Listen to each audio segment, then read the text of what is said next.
সুপ্রভাত সবাইকে। কেমন আছো সবাই? আশা করছি তোমরা সবাই ভালো আছো, আর আমিও বেশ ভালো আছি। আমার আরও একটা নতুন ভ্লগে আবারও তোমাদেরকে স্বাগত জানাচ্ছি। তো অনেক দিন ধরেই রান্নাঘরের পেছনের এই দৃশ্যটা তোমাদের দেখানো হয়নি, তো সেটা শেয়ার করলাম। আর আজকে মনে হচ্ছে বৃষ্টি হবে কয়েকটা দিন ধরে, বাট বৃষ্টি হচ্ছে না, আর গরম প্রচণ্ড পরিমাণে। সকালের বাসি সমস্ত কাজ হয়ে গেছে, একদম বড় ঘর মুছেও নিয়েছি, নিয়ে গোপোষণার সকালের সেবা হয়ে গেছে। এসে এবার এদিকে ভাত আর ডালটা বসিয়ে দিয়েছি। আর ওর মনটা আজকে খুবই খুশি, কারণ মা আসবে, একটু পরেই মা আসছে। মা প্রায় এসে পড়েছে বাড়ির সামনে বোনের বাড়ি থেকে। গতকালই আসার কথা ছিল, বাট মা আসতে পারেনি, বোনের বর আটকে দিয়েছিল, তো আজকে আসবে। আর এটা শুনে ওর দেখো কত খুশি, ঘুম থেকে উঠে আচার খাচ্ছে। তো এবার এখানে বসে আমার সাথে গল্প গুজব করবে, এই তো আর কি। আর এক্সাম শেষ হয়ে গেলে দেখবে ঘুম আসে না, আর যখন এক্সাম থাকে তখন এত ঘুম আসে মনে হয় আরও কিছুক্ষণ ঘুমিয়ে নিই, তাই না? সবার সাথেই মনে হয় এটা হয়। তো এখানে ঢেঁড়স ভাজি আর মাছটাও ভাজা করে নিচ্ছি, আর ডালটা একদম কাটা দিয়ে মানে ডালটা ঘুটে নিয়েছি। তারপর দেখো ঘুটনি দিয়ে ঘোটার পর দেখো এবার সজনে ডাঁটাও দিয়ে দিলাম ডালে, আর আজকে সজনে ডাঁটা দিয়েই করব। যথারীতি মাছের ঝোলটাও হয়ে গেছে ঝিঙে আলু দিয়ে। আর এদিকে দেখো অনেকটা পর রান্নাবান্নার কাজ শেষ করে রান্নাঘর মুছে নিয়েছি। এবার চলো ঘরে যাই, গিয়ে আগে মিঠিকে নিয়ে আসব। এখন ঘড়িতে কটা বাজে সেটাও তোমাদের সাথে অবশ্যই শেয়ার করছি। আর দেখো কত তাড়াতাড়ি আমার কাজ শেষ হয়ে গেছে। ঘড়িতে বাজে 10টা 25, আর মিঠির পাপা চলে গেছে আমাদের ওই বাড়িতে। তো যেহেতু আমার মিঠিকে আনতে হবে, তো চলো মিঠিকে গিয়ে নিয়ে আসি। আর দিদা এখানে বসে আছেন, বসে বসে দেখছেন হনুমান। হ্যাঁ, হনুমান দেখছেন বসে বসে। তো এটাকেও বললাম তুইও চল আমার সাথে। তো দু বোন মিলে চললাম মিঠিকে আনতে। মিঠিকে নিয়ে আসি, তারপর তো অবশ্যই তোমাদের সাথে আবার দেখা হচ্ছে। আর মেয়েটার শরীরটা ভালো না, তাও আজকে স্কুলে পাঠিয়েছি। পাঠানোটা আমার উচিত হয়নি, তারপরেও ওকে পাঠিয়েছি। আর আসার পর তো দেখতেই পারবে কি হয় না হয়। আর চলো এবার, আর রোদটা না কীরকম জানি গায়ে একদম জ্বালা জ্বালা করছিল। গরমের দিন এসে পড়েছে না, সেটাই একদম এতটা গরম লাগছে কি বলবো। আর মিঠিকে নিয়ে আসার পর দেখো মা এদিকে পুজো দিচ্ছে। মিঠি বসে বসে খাচ্ছে চিপস, আর বায়না ধরেছে চিপস খাবে, ওর শরীরটা একদমই ভালো না। তো দেখো একদিকে চিপস খাচ্ছে, আর এই যে মা ফল টল কাটছে ঠাকুরের জন্য। আর দিদা এই যে আবার অ্যাজ ইউজুয়াল মুড়ি টুড়ি মাখছে দুধ দিয়ে। তো এটা খেয়ে নেব। আর ওদেরকে দেখলে না আমার খিদেও একটু বেশি পেয়ে যায়, বুঝি না কেন। আর এই যে তরমুজটা বেশ ভালোই লাল হয়েছে, তো মা এটাকে কেটে এবার ঠাকুরকে দিচ্ছেন। আর এটা হচ্ছে আমাদের লাঞ্চ মেনু, ভেন্ডি ভাজা, মাছের ঝোল আর ডাল, বাস এইটুকুই আজকে মেনু। আর খুব বেশি তরকারি লাগে না, কারণ আমার দিদা একদম শুকনো শুকনো করে খায়, যথারীতি মাও সেম। ওদের তরকারি বেশি লাগে না, তরকারিটা আমাদেরই একটু বেশি লাগে। তো এটা খাওয়া দাওয়ার পর একটু ঘুমিয়ে উঠবো, তারপর বিকেলে আবার তোমাদের সাথে দেখা হচ্ছে। তো প্রায় সন্ধে লেগে গেছে, দেখো এবার ছাদে চলে এলাম গাছগুলিতে জল দিতে। আর গরমটা এত বাজে গরম পড়েছে কি বলবো। একটু ঘুমিয়ে উঠেছি, তার আগে ঘুমানোর আগে একটা মাথা যন্ত্রণার ওষুধ খেয়েছি। খুবই মাথা যন্ত্রণা করছিল গরমের কারণে হয়তো বা।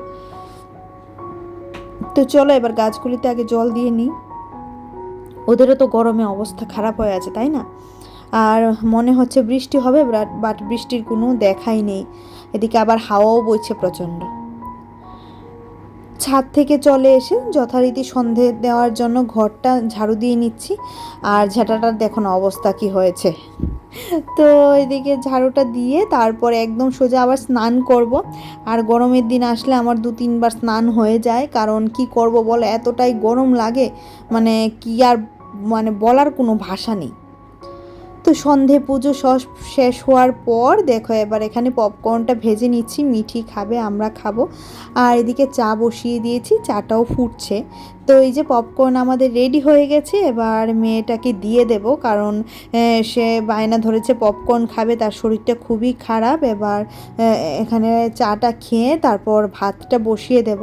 দুপুরের ডাল আছে আর ভেন্ডি সেদ্ধ করব, ভাত এটা দিয়েই খেয়ে নেব, আর অন্য কিছু লাগবে না। মিঠির পাপাকে ডালের সাথে একটা ডিমের অমলেট করে দেব, তাহলেই হয়ে যাবে।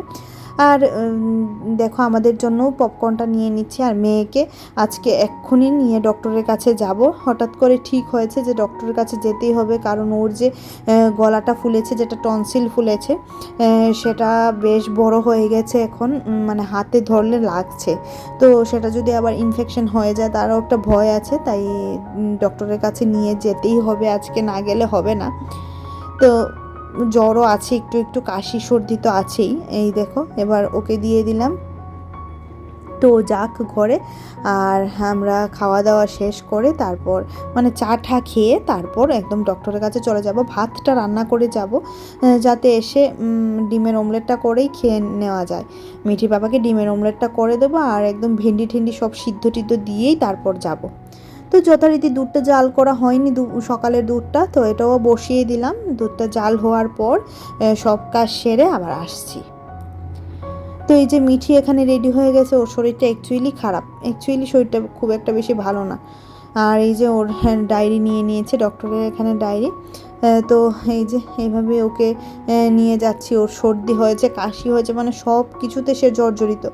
তো কালকে আর স্কুলে পাঠাবো না, কিছুটা দিন আন্ডার অবজারভেশনে রাখতে হবে। ঘড়িতে বাজে 8:30। আর দেখো রাস্তাঘাটের দোকান সব বন্ধ হয়ে গেছে এখন। জানো তো ঘড়িতে বাজে 10:10।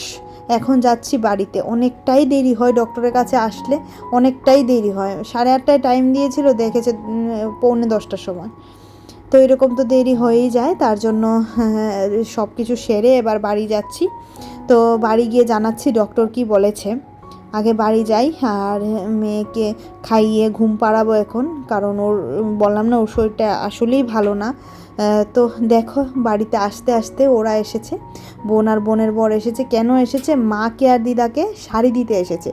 ওরা ওদের বাড়িতে গিয়েছিল, বাট যখন ও পছন্দ করেছে শাড়ি, তখন আমার বোনের পছন্দ হয়নি। আর তারপর দুজনা মিলে পছন্দ করে মায়ের জন্য আর দিদার জন্য শাড়ি নিয়ে এসেছে।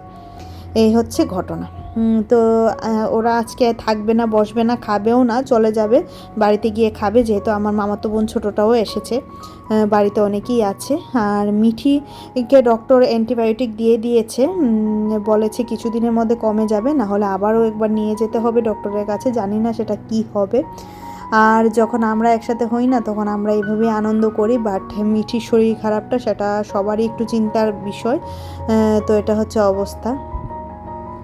মিঠি, বললাম না মিঠি তো সবার নয়নের মণি, জানো তো, ওর যদি কিছু হয় তাহলে সবারই কষ্ট হয়। আর এখন তো বোনের বড় আবার অ্যাড হয়েছে, সেও বলে যে মিঠির দিকে খেয়াল রাখবে, এটা করবে ওটা করবে। সবাই মিঠিকে খুবই ভালোবাসে গো। তোমরাও আশীর্বাদ করো যাতে মিঠি তাড়াতাড়ি সুস্থ হয়ে যায়। তো চলো আজকের মতো তাহলে ভিডিওটা এখানেই রাখছি। ভিডিওতে যদি কিছু ভালো লাগে লাইক করে দিও, কমেন্ট করে দিও। আর আমার ভিডিওর এইটুকু অংশ যদি তোমাদের মন ছুঁয়ে দেয় তাহলে চ্যানেলটা সাবস্ক্রাইব করে রাখতে পারো, আর পাশে থাকা বেল আইকনটিও ক্লিক করে রাখতে পারো।